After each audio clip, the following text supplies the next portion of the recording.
What's up, everyone? It's DarkSpyro here, and today we're going to be profiling my Blue Eyes Buster Blader deck. So if you missed it last month, I profiled a Rocket Red Eyes version, so if you want to check that out, there's a link in the description. But without further ado, I just want to jump on into this one because there are 60 cards in this deck once again. We're just going to jump straight on into this, of course, and we're going to start this with the Buster Blader side. And I got two of my anniversary copies of Buster Blader here, and one of the retrain to go with them. So normally I play 3-in-1 or 2-in-2, but there's just not enough space, and it actually works like this for some reason. So this is what I've been running for Buster Blader. Moving straight on into the babies for the Destruction Swordsman package, we have 3 of the Buster Whelp, of course, and I'm playing 2 of the Dragon Buster Destruction Sword. You can play 3 of these if you want to fit it in, because we are playing cards of Consonance. They're great to pitch off of it. And of course, Buster Whelp if you want to see as much as possible. And since we only have 5 traps in the entire deck and they are all dedicated to Buster Blader, I'm just going to show them to you right now. Of course, it is our 3 win buttons of Prologue and our 2 Destruction Sword memories to complete the combo. So that is it for the Buster Blader side of the entire deck.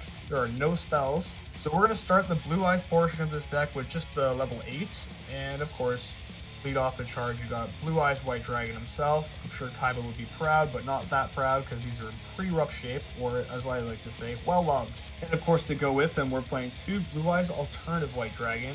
Now, you can play 3 if you want, but same thing. This is just preference. I only really want to have 2 in here. I can search them real easily.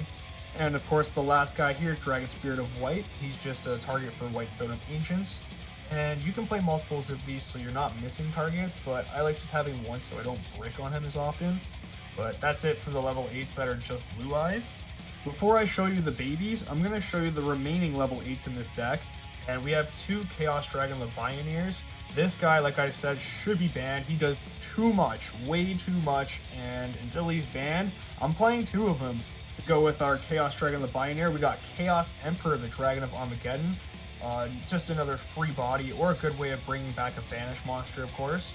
And our last 2 level 8s here are Nebula Dragon, which a lot of people know, of course, and Galactic Spiral Dragon, which I've shown a lot of people before. He's just an extra free body on the board. So while this card is in your hand or graveyard, if you control 2 or more light and or dark dragon monsters, you can special summon this card in defense position, or banish it when it leaves the field. And of course, during your main phase, you can make all monsters you currently control become level 8, which is also beautiful for rank 8 plays, and they are not searchable off of the Melody of Awakening Dragon, so keep that in mind. You're probably going to need Safer to search for them if you're not playing multiple copies. So that's it for the 8s. We're going to go on into the babies, and to start it off, we got our triple Sage with Eyes of Blue.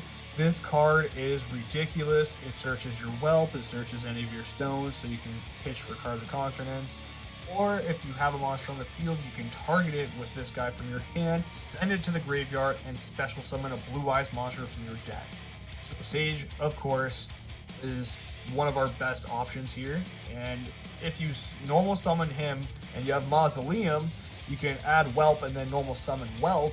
And of course, add Prologue that way, then go into some link plays, go nuts. So Sage with Eyes of Blue, definitely one of the most important cards in this deck.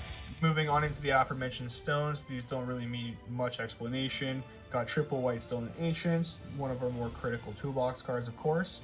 And to go with them, we got 2 copies of the White Stone of Legend. So you can play this at 3 or even just at 1 if you want. It's all preference. Playing this at the current ratio that I am, I have 10 level 1 tuners that can be pitched off cards of Consonance, plus 3 Sage with Eyes of Blue that can add any of them to my hand. So it's almost like I have 13. So it's almost like I'm playing 5 Legend and like 6 Ancients and 6 Whelp and 5 Dragon Buster. You guys get the point. It's pretty nuts. But that's not all that we have here. That's just it for the tuners. And to keep going with the theme of the babies here, we have 1 Starlight Seyfried and 1 Omni Dragon Brotar. So you can play 2 Seyfried if you want, or no Brotar at all, but Brotar is actually pretty amazing at most of the time, even if it's just 1 copy. So I like to have him in here in the 60 card variant. And Seyfried is usually what you're going to go for on a Guard Dragon play, so you only really need 1 in my opinion, but a second one doesn't hurt. We also have the White Dragon Wyver Burster and Black Dragon Clap Serpent in here, and that's almost it for the monsters. I only have 3 cards for a Negation package next, And those 3 cards are Effect Veiler. So Effect Veiler is searchable off of Sage with Eyes of Blue. So you can play anything else if you want, like Ash Blossom or Ghost Bell or Imperm, whatever you feel like, because you can Trap Trick with Imperm especially. But I don't want to do the whole Trap Trick lineup with this deck, and Effect Veiler is a free search off of Sage if I already have cards. Being able to interrupt your opponent is always beautiful, especially negating their effect on like their first turn.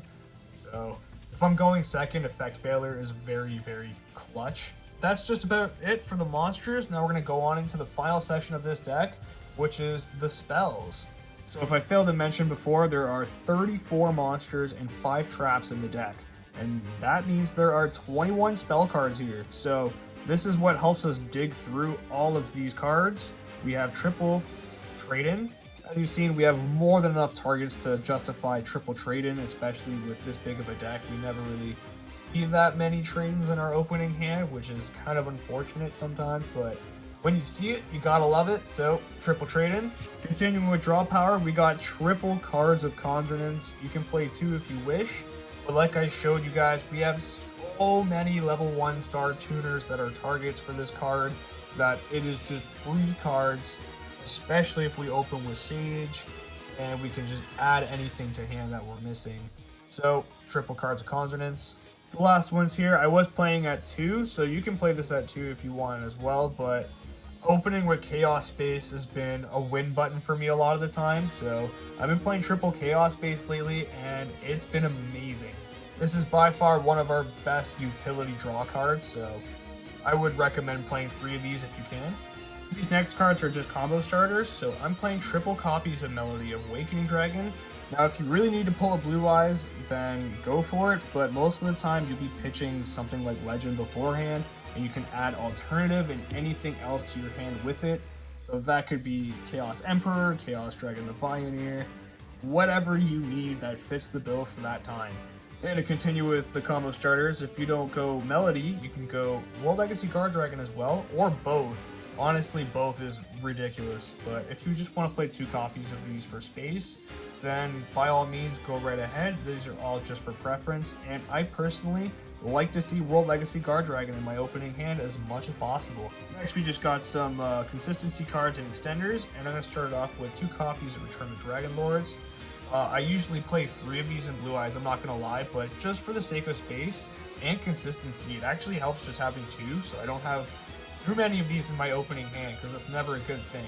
So 2 of these. Next, we also have 2 copies of Twin Twisters. I don't mind playing these at 3, but I currently only own 2 Cosmic Cyclones right now. I don't have my 3rd on me. So, because I don't have a full switch out for Cosmic and Twin, I'm only playing 2 of these, so that I could just swap them directly for the 2 Cosmics in my side deck. But if you have 3, trust me, you might want to play 3 Twin Twisters and 3 Cosmics in the side. Does not hurt. And the final cards in the deck are Mausoleum of Light, which is our only field spell, and 1-for-1.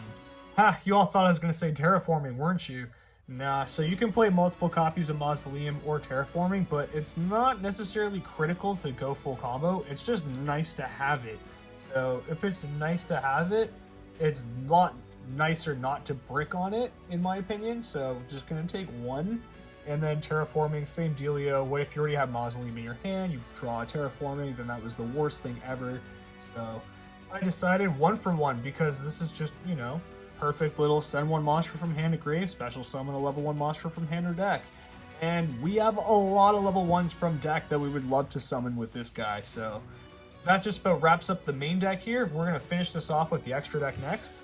So there's a lot of ways you can go with the extra deck here, but I'm just going to show you what I'm running right now, because most of the side deck actually fine-tunes this during a match. So I'm just going to show you what it is on a game 1 basis.